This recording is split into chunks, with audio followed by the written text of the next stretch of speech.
Prime minister හිටියේ රනිල් වික්‍රමසිංහ මහත්තයා. අගමැතිතුමා ඇහුවා මේ මොකද මේ සුජීවගේ ප්‍රශ්නේ? මම ඉතින් කිව්වා මෙන්න මේ එකක් වෙලා තියෙනවා. චෙක්ස් 3ක් රියලයිස් වෙලා තියෙනවා මේ කියලා. ඊට පස්සේ කිව්වා මේ ඔව් ඉතින් දේශපාලකයන්ට ඕන ගැන කුඩුකාරයන්ට කසිප්පුකාරයන්ට ඕන සල්ලි දෙන්න පුළුවන් කිව්වා. මං කොහොමද මේ කුඩුකාරයෝ මේක දීපු එකක් නෙමෙයි මේ ඇවිල්ලා මෙන්ඩිස් කම්පැනි එකකින් ගියපු චෙක්ස් 3ක් මේ රියලයිස් වෙලා තින්නේ මේකයි කියලා. නෑ මගේ account එකත් අරගෙන බලන්නකෝ ඕන තරම් මිනිස්සු ඩොනේට් කරලා ඇති කිව්වා. මං කොහොමද මේක එහෙම ගන්න සර් ලෝයර් කෙනෙක් නේ.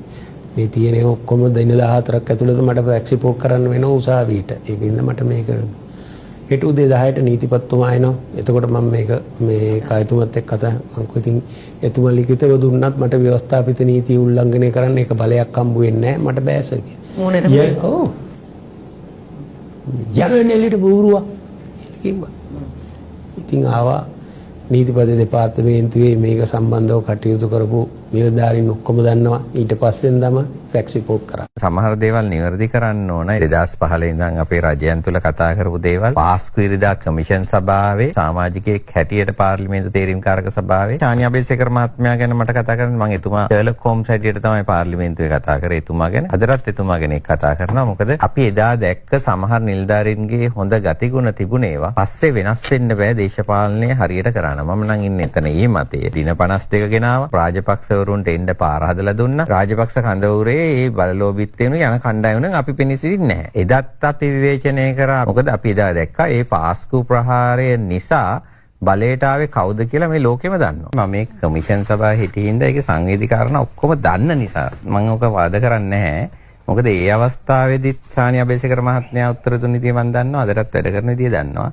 එදා ඒකෙන් පස්සේ ගෝඨාභය රාජපක්ෂ මහත්තයා එතුමාට දඩුවම් කරපු විදිහක් දන්නවා. ඒ නුනුත් කතා කරපු පුද්ගලෙක් ඉඳලා මට කවදාක්වත් බෑ ආපහු නැවත යූටර්න් එකක් ගන්න. මොකද මගේ මතය එතන. ආශු මාරසිංහ අපේ නෙවෙයි එක්සත් ජාතික පක්ෂයේ නිවේදනයක් කළා කියනවා. ආශු මාරසිංහ මහතා එක්සත් ජාතික පක්ෂයේ සමාජිකයෙකු නොවන බවත් එක්සත් ජාතික පක්ෂය නිවේදනයක් නිකුත් කරමින් කියනවා ඉදිරියේදී එක්සත් ජාතික පක්ෂය දේශපාලන තීන්දුව తీරන ගන්නවා කියලා. ඔය මං හිතන්නේ ඉතින් ඇත්තටම පෙරේද දවසේ වාද පිටියට ආවා. පෙරේද වාද පිටියට ආවයින් පස්සේ 3:1 වගේ වෙලා තිබුණා කියලා වාද පිටිය සමහරු මම දැක්ක කමෙන්ට් දාලා තිබ්බා. ආණ්ඩුවේ දෙන්නෙක් එන්නේ විපක්ෂයේ දෙන්නෙක් එන්නේ. 3:1 වගේ තමයි වැඩසටහන ගියේ. එතකොට එක්සත් ජාතික පක්ෂයේ විපක්ෂයේ විදියට ඇවිල්ලා වැඩන්නේ ආණ්ඩුවෙම පාඩි වුණා නම් හොඳයි වගේ මත දිගටම පළ කරලා තිබුණා. ඕකත් එක්ක මම හිතන්නේ යම් කිසි තීරණයක් අරගෙන තියෙනවා කියන එක පේන තමයි තියෙන්නේ. පක්ෂේ නෑ දැන් බලන් ගියාම. ප්‍රයිම් මිනිස්ටර් හිටියේ රනිල් වික්‍රමසිංහ මහත්තයා. අගමැතිතුමා ඇහුවා මේ මොකද මේ සුජීවගේ ප්‍රශ්නේ? මම ඉතින් කිව්වා මෙන්න මේ එකක් වෙලා තියෙනවා. චෙක්ස් 3ක් රියලයිස් වෙලා තියෙනවා මේ කියලා. ඊට පස්සේ කිව්වා මේ ඔව් ඉතින් දේශපාලකයන්ට ඕන ගැන කුඩුකාරයන්ට කසිප්පුකාරයන්ට ඕන සල්ලි දෙන්න පුළුවන් කිව්වා. මං කොහොමද මේ කුඩුකාරයෝ මේක දීපු එකක් නෙමෙයි මේ ඇවිල්ලා මෙන්ඩිස් කම්පැනි එකකින් ගියපු චෙක්ස් 3ක් මේ රියලයිස් වෙලා තින්නේ මේකයි කියලා. නෑ මගේ account එකත් අරගෙන බලන්නකෝ ඕන තරම් මිනිස්සු ඩොනේට් කරලා ඇති කිව්වා. මං කොහොමද මේක එහෙම ගන්න සර් ලෝයර් කෙනෙක් නේ. මේ තියෙන ඔක්කොම දින 14ක් ඇතුළත මට ෆැක්ස් රිපෝට් කරන්න වෙනවා උසාවියට. ඒකින්ද මට මේක හෙට උදේ 10ට නීතිපතිතුමා එනවා. එතකොට මම මේ කායතුමත් එක්ක කතා මං කිව්වා ඉතින් එතුමා ලිඛිතව දුන්නත් මට ව්‍යවස්ථාපිත නීතිය උල්ලංඝනය කරන්න ඒක බලයක් හම්බ වෙන්නේ නැහැ. මට බෑස කියලා. ඔව්. යරණෙලිට බූරුවා කිව්වා.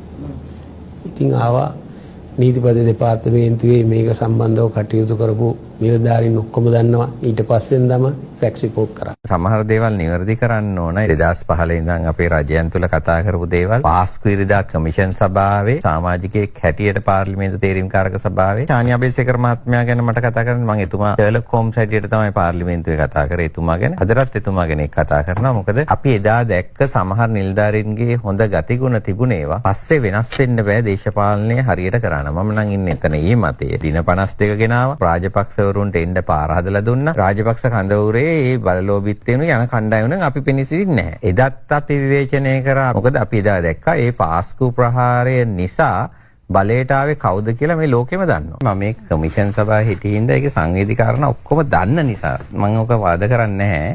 මොකද ඒ අවස්ථාවේදීත් ටානි අබේසේකර මහත්මයා උත්තර දුන්න විදිය මම දන්නවා. අදටත් වැඩ කරන විදිය දන්නවා. එදා ඒකෙන් පස්සේ ගෝඨාභය රාජපක්ෂ මහත්තයා එතුමාට දඩුවම් කරපු විදිහක් දන්නවා. ඒ නුනුත් කතා කරපු පුද්ගලෙක් ඉඳලා මට කවදාක්වත් බෑ ආපහු නැවත යූටර්න් එකක් ගන්න. මොකද මගේ මතය එතන. ආශු මාරසිංහ අපේ නෙවෙයි එක්සත් ජාතික පක්ෂයේ නිවේදනයක් කළා කියනවා.